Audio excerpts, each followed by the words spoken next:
Hey everyone, Bowling with the Fef back at the PWBA Twin Cities Open. We've got Sydney Brummett here. Sydney, a lot has been made of the analysis that you've done on TV, and I want to get to that. I know this tournament didn't, end up as well as you would have liked. What happened out there? So I executed really well. I was extremely happy with that. I missed 2 makeables, a 3, 6, 9, 10, and a 10 pin. So my spare shooting was great. The reality is I just didn't strike as much as a lot of the women out there. And I was kind of a ball behind all the time. And so I would wrap 10 a whole bunch, and I left every pin in the back row multiple times. So really it came down to pin carry, which that's not bad luck, it's just bad ball choices. And so I need to be a little bit more ahead of those ball choices so that way I can string strikes together as much as these girls do out here. Yeah. How's this season been for you? I mean, apart from this? It's been good. I went through a company change coming into this season, and so it's a learning curve. It's new reps, so it's a new team. Although I've known both of my reps for a long time, and then we have a new rep that I just met this year. They're getting to know me quickly, and I feel extremely comfortable with them. So it's been a good first 3 stops. I've struggled at the Queens the last couple years, so to make the cut at the Queens, to take Clara down to a 10th frame where she had to double to win, and I 9-pinned the second shot in the 10th to not win, but to have that match come down to that, and then bowl Shaolin, a future Hall of Famer, a world champion, to bowl her and also push her to bowl great was good for me. I'm pleased with that. It's a good start to the season. So we're just going to keep moving along and see how it goes. Sure. Yeah. You mentioned the ball reps at the new company, Hammer, need to get to know you. Yes. Is there more to that than just getting to know your game? Yeah, I don't think it's as much as getting to know our game as getting to know our personality.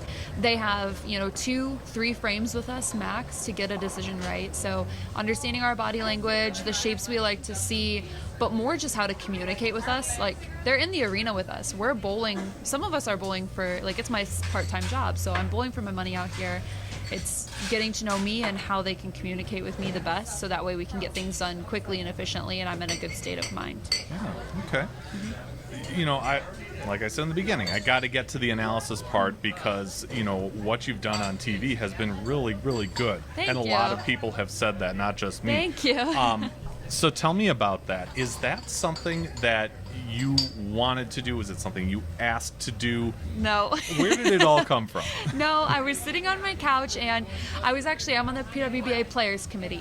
Okay. And that's a job I love doing. I love representing the players in front of USBC and BPAA. It's a really awesome thing to give back to the tour that's given me so much so far.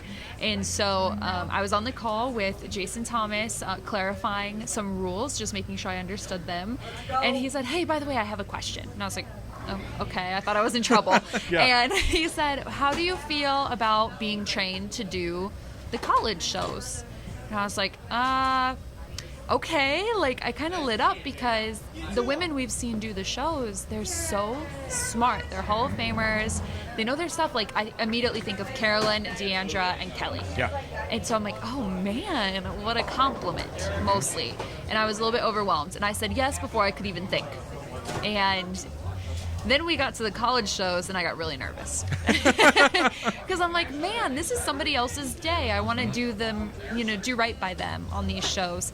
And so the first couple shows, they went well, and the college shows were a lot of fun. So when they asked if I would do the PWBA shows when Kelly makes the show, of course I said yes. Yeah. And then I realized, again, once we got on TV, I'm like, shoot, this is live. But it was fun. It was a lot of fun. And to give Stephanie her trophy in Cherry Bowl with John Summers was probably the coolest part of the whole thing, I think. Yeah. Was to have that be the first live show that I got to be a part of, to do the color commentary on with Stephanie Johnson, who's been a mentor of mine, in Cherry Bowl. In Cherry Bowl, it was just so cool. Yeah. Yeah. Was there a learning curve for that at all? Or was it just taking what you know, which is plenty, and just relaying it to us? Yeah, Dave Ryan said to me, just talk to me like we're sitting on the bleachers. Like, what would you say to me if we were just sitting on the bleachers? So pretty much, if you hear me on TV and you like what I have to say, maybe just come sit next to me on the bleachers for a couple of rounds, because that's pretty much exactly what I'm thinking. the hardest part was learning to take what I think in my head and actually say it, because I'm very introverted actually, and so sometimes I keep my thoughts to myself and I don't say them out loud. So yeah, that was probably the hardest part, is just saying what I'm thinking. Yeah. I would think, coming from a TV background is where my story lies, and I know that I was my own harshest critic. Do you go back and watch these things and nitpick, or do you just let them lie? Nope, I don't want to watch them.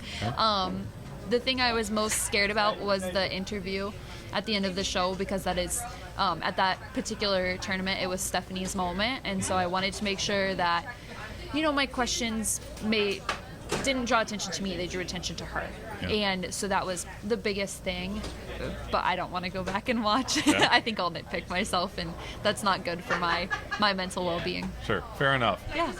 Tell me about how much and in what detail you discuss your bowling with Nick and vice versa, because that can be different, depending on your personalities, what you each gain from that. So a couple years ago, we were working Junior Gold, not me and Nick. I was working the booth with another company. I was previously sponsored by Storm, and I was working the booth with Leanne Holstenberg and a couple of other Hoffers, as I call them, Hall of Famers. And they said, Sid, you need a boyfriend. And I was like, well, I have 2 requirements. And they said, what's that? And I said, his last name needs to be 4 letters or less, because I had signed my last name about 800 times at that point. It was getting a little long. You need to tighten it up. Getting a little long. Yeah. So he meets that requirement, which is just lovely. And then also, he needs to understand bowling. So that way, when I need to talk about something, he understands. And I think that's what's great about our relationship, is we can step into those 2 roles. Like, what do you need right now? Do you need my support, or do you need my help? And so that's usually the start of the conversation, is which one do you need right now? And then we go from there. So as we sit here right now, he's bowling a regional. So we've been texting back and forth today, because we both made a company change at the same time. So that's been quite nice, actually, because it was to the same company from the same company. So we can really compare our experiences with bowling balls, find out what works for us, what doesn't work for us, and compare with each other, talk to each other about those things, help each other along the way. Because it can be a little bit frustrating, thinking you made the right ball change, but you didn't, because you don't have enough experience with the equipment yet. So we talk a lot about our bowling, but we also know how to shut it off, which is nice. That's cool. Yeah. It's got to be pretty cool for you that he was drafted. Oh, it was so cool. Yeah. I had no doubt he was going to be drafted. He's such a team player. We joke a lot about it. His college team bowled against the team I bowled for in college, and he lost a national championship to them, so go Shucks. But, I don't know how he doesn't get drafted. I mean, he's phenomenal. It's a matter of time before he wins the title. He bowled for 2 this year on TV, Extra Frame, or Flow Sports, or whatever it's called now. And so, I don't see how he doesn't. So that's cool. I hope I get to go to Maine. I'm not sure yet, but hopefully I'll get to go. Yeah. Sure.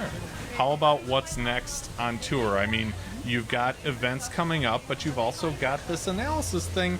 I guess I should preface this by, what happens if both of you make the show? There are other girls who are also trained. Yes. Actually, I room with Brianna Cote, and we got in the car, and I found out Kelly's staying for the show, so Kelly's doing the show, which means I won't be. And she goes, well, what if you and Kelly make the show? And then I just went down the list. I was like, here are the other people who can do shows. So it's just like when Carolyn comes out to bowl. Yeah. Carolyn could do shows, of course, and we would love when Carolyn does shows. So yeah. Yeah, cool. Yeah. And as far as the bowling part, do you hit every event? Oh yeah. Okay. Oh yes, every single event. I'm really excited for Clearwater. We haven't been there since I think my first year on tour. So that's really, really exciting. And I had a lot of success in New York last year, specifically at the place we're bowling the US Open. So I am very excited to bowl there. and the crowd was great. Yeah. At both New York stops. It was the first 2 stops we were allowed to have fans back last year. And so they really came out, supported us, and made us feel very loved.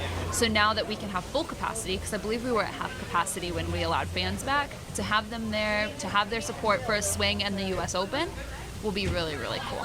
Is it kind of cool to get that back and realize, oh my gosh, this may have been something we took for granted before all this, but now we realize the power that having a live crowd at the events brings. Oh my gosh, absolutely. And even like my parents are here watching. They've been with me for the first 3 stops. They're pretty close to home, so they treated it like a mini vacation. And to even just have them here, like how stinking cool is that? Or when I make a show, I'll be able to fly, my nephew out. Yeah, how cool is that? If we couldn't do that last year. So I think we did take it for granted for a long time, having maybe not a crowd. Of course, I'm thankful for them. But like I said, I'm an introvert, so I don't really feed off of them that much. But to have our loved ones with us, I think we took for granted. And to have those people who really, really support us, or I made some friends at the Pro-Am, to have them behind me and supporting me this week and cheering for me, I think we do take that for granted. And now we have it back. So it just makes us all the more grateful. Yeah, for sure.